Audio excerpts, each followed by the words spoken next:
Terima kasih Anda masih menyaksikan Kompas Petang. Saudara, Polda Metro Jaya kembali menangkap satu pelaku pengeroyokan terhadap dosen Universitas Indonesia Ade Armando. Satu tersangka yang ditangkap adalah orang pertama yang melakukan pemukulan terhadap Ade Armando di demo 11 April. Nama tersangka pengeroyok Ade Armando yang ditangkap adalah Dia Ulhaq. Tersangka ditangkap di sebuah pesantren di kawasan Serpong, Tangerang Selatan. Tersangka Dia Ulhaq dinyatakan buron setelah terekam dalam video melakukan pemukulan terhadap Ade Armando.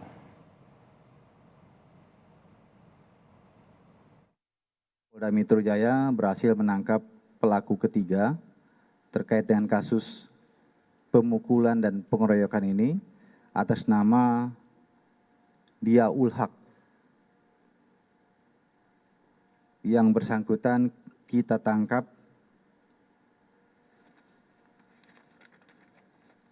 lokasinya di tempat penangkapannya di Pondok Pesantren Yayasan Al-Madad Serpong, Tangerang Selatan. Saat ini yang bersangkutan sedang dilakukan pemeriksaan oleh tim terkait dengan keterlibatannya dalam kasus ini tentu.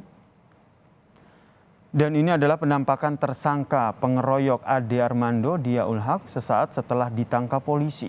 Dia Ulhaq ditangkap pada Rabu dini hari oleh penyidik Polda Metro Jaya.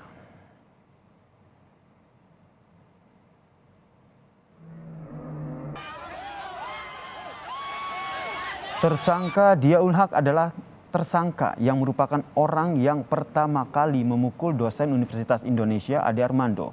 Aksi tersangka yaitu Dia Ulhaq pun memprovokasi massa untuk mengeroyok Ade Armando saat demo 11 April di depan gedung DPR Jakarta.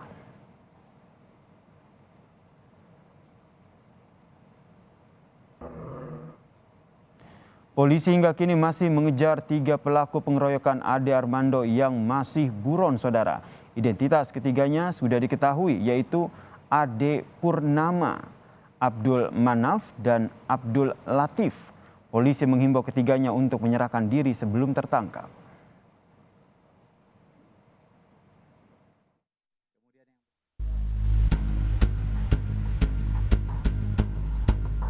Enam orang menjadi tersangka pengeroyokan dosen Universitas Indonesia Ade Armando. Wajah-wajah pelaku dirilis polisi. Jumlah tersangka tidak menutup kemungkinan akan bertambah. Fakta diungkap polisi, 2 tersangka yang ditangkap kemarin bukanlah mahasiswa yang berunjuk rasa di depan gedung DPR, melainkan sebagai wira swasta. Sementara yang sudah tertangkap saya katakan adalah pekerjaannya atau statusnya adalah wira swasta, bukan mahasiswa. Tadi kan pertanyaannya yang sudah tertangkap. Nanti yang lain menunggu perkembangan lebih lanjut. Yang sudah kita amankan atas nama Muhammad Bagja. Ini di Jakarta. Pekerjaannya adalah wira swasta. Kemudian yang kedua yang sudah berhasil diamankan di wilayah Jonggol, ini pekerjaannya wira swasta atas nama Komar. Sebelumnya, Ade Armando meminta pengusutan tuntas kasus pengeroyokan ini karena yang jadi korban tidak hanya dirinya, namun juga sejumlah polisi yang berjaga di depan DPR. Tim Liputan Kompas TV. Sementara itu, saudara, Kapolda Metro Jaya Irjen Fadil Imran menjenguk anggota Polri yang terluka saat mengamankan demo 11 April di depan gedung DPR Jakarta. Setidaknya ada 4 polisi yang dilarikan ke rumah sakit saat aksi demo mahasiswa tersebut, saudara.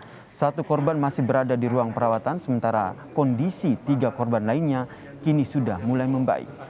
Dari 4 korban ini, saudara, 1 orang anggota Lantas Polda Metro Jaya kini masih berada di ruang perawatan dengan infus yang masih terpasang. Sementara itu, 3 orang lainnya yang merupakan anggota Bintara Remaja kini kondisinya sudah mulai membaik.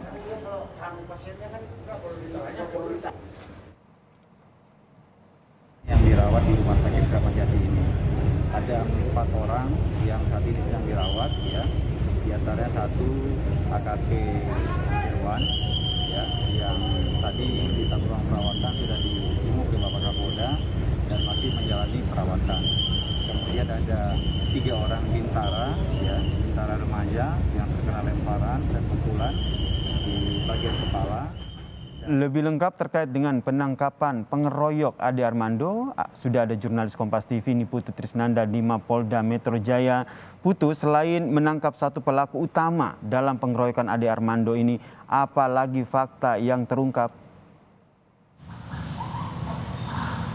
Ya, selamat sore. Ya, dan juga saudara, selain menangkap satu pelaku utama yang diduga dari berbagai video yang kemudian beredar di media sosial begitu, merupakan pelaku yang memicu adanya aksi pengeroyokan di demo pada 11 April lalu dan juga mengakibatkan pegiat media sosial yang juga merupakan dosen dari Universitas Indonesia Ade Armando ini terluka cukup parah. Ini sudah diamankan, ditahan, kemudian juga sampai dengan sore hari ini masih menjalani sejumlah proses pemeriksaan karena masih ada beberapa tanda tanya besar yang coba digali oleh pihak kepolisian terkait dengan motifnya, kemudian juga alasan mengapa pelaku ini ada di lokasi pada saat peristiwa tersebut terjadi. Selain itu juga pihak kepolisian, Yasir dan juga saudara, sudah memeriksa ataupun juga tengah menjalani proses pemeriksaan terhadap Arif Pardiani. Arif Pardiani ini disebut pihak kepolisian ini menduga bahwa pihaknya Arif Pardiani ini merupakan seorang provokator yang kemudian menyebabkan adanya aksi-aksi kericuhan ataupun juga pengeroyokan terhadap Ade Armando pada 11 April lalu. Di mana ada beberapa statement yang dikeluarkan seperti misalnya menyebutkan bahwa ada ajakan-ajakan untuk datang ke kawasan Senayan, tepatnya di DPR, kemarin di kompleks DPR Senayan. Kemudian juga ada kalimat-kalimat lain yang menyebutkan bahwa Ade Armando ini sudah meninggal dunia. Sehingga dari pernyataan-pernyataan tersebut yang juga didapatkan dari video yang beredar dari media sosial, kemudian juga dari hasil penelusuran penyidik dari Polda Metro Jaya sendiri, ini mendorong pihak penyidik untuk kemudian memeriksa ataupun juga memanggil Arif Pardiani untuk kemudian dimintai sejumlah keterangan. Sampai saat ini proses pemeriksaan masih berlanjut, belum diketahui apakah nantinya Ade Pardiani ini Arif Pardiani maksud kami akan menyandang status tersangka atau tidak. Tetapi yang pasti proses pemeriksaan ini masih terus dilakukan.